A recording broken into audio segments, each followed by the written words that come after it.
What the fuck is this?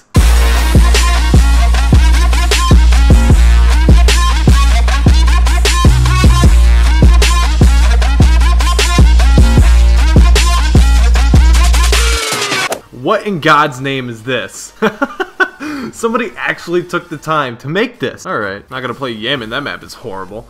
Then we get Carrier. Fucking nice. So in this video, I kinda wanted to talk about Kendrick Lamar's album, because a lot of people seem to be like criticizing it, or like they don't understand it, and it kinda makes me angry. I don't know, maybe I just fucking love Kendrick Lamar. I do love Kendrick Lamar, but his new album, To Pimp a Butterfly, came out, and it is so good. I'm gonna be honest, I wasn't feeling it at first. I really wasn't. I wasn't feeling it. After the first listen, like, as you're listening to it, you're kind of like, what the fuck am I listening to? Like, I don't know if I like it, I don't know if I don't like it, but I'm just gonna keep listening. And then you fucking get to the last song, Mortal Man. You're listening to it, and you're thinking, what is going on in my life? He's got you thinking about if the government is gonna, like, I don't know, fucking try to kill Kendrick, or try to, like, blackmail him with cocaine in his car, or something stupid. And he was basically asking for everybody's reservation, stay being a fan, if that were to ever happen. Kind of like what they did to Michael Jackson. Now that's a conspiracy. I don't know if that's true or not. Michael Jackson didn't touch those little children, and that the government just hates Michael Jackson because he was against whatever the government was doing or something like that. It's all a conspiracy,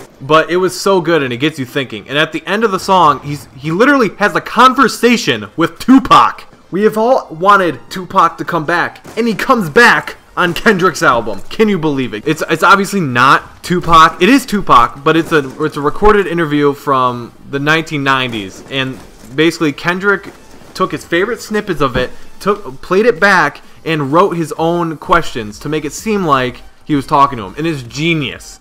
And at the end, Kendrick says this really long poem that he's been dragging through the whole entire album, and it explains the whole album. It explains, like, throughout the album, like why the songs are what they are, and why it sounds like what they sound like, and it's literally it's like a story. It's like a fucking movie. Like, literally, as soon as it clicks at the very end, you're just like, holy shit. It's like you're watching The Sixth Sense all over again and finding out that Bruce Willis has been dead the whole entire time. All over again. It is literally incredible. So you go back, you listen to the album a second time, and it is amazing. I've loved Kendrick ever since 2012. I listened to Section 80 when it came out, and then Good Kid, Mad City came out in 2012. Listened to it a couple months after it came out, and for some reason, I just fell in love with the guy. Like, I always knew there's something about Kendrick that is just amazing. He's like the fucking Black Jesus. Like, he is so good. He's gonna be like the next fucking Malcolm X or Martin Luther King or some shit. Like, I swear to God. And I can understand where people are like, I didn't really like the music because I couldn't really listen to it, you know? It's not really music. It's more like poetry. Man, I cannot just fucking bump to this shit. Like, obviously not. Like, Good Kid, Mad City was that album where it was more like trendy pop music. It had trap beats and shit, you know. It had like the party music kind of, but it still had a message behind it. This album is not for that at all. This album is strictly social awareness. Honestly, I think that album's making history. That is going to be the best hip-hop album of the decade. How did that not kill him? Look at this fucking waste of an Illuminati emblem. Look at mine. Mine is so much better. If you haven't listened to the album, listen to it.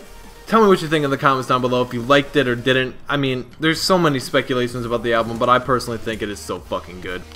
Been trying to open this fucking fruit snack thing for a year and a half. Yeah, it always says, like, open here on the thing, but then you always have to turn it around on the other side because they fucked up the packaging. Yep, happens every time. Got a female up in here. Miss Roach, 69. She put 69, that's how you know she is a bad bitch. Ooh, collateral. Ooh, collateral. Yeah. Yeah, I'm a trickshotter. Oh, she's a trickshotter. What the hell? What is going on? I feel like I'm playing in the back of the Walmart aisle. I literally feel like I'm playing on one of those TVs that Walmart has for you to, like, try out games and shit. I feel like I'm playing on that right now. Hold up.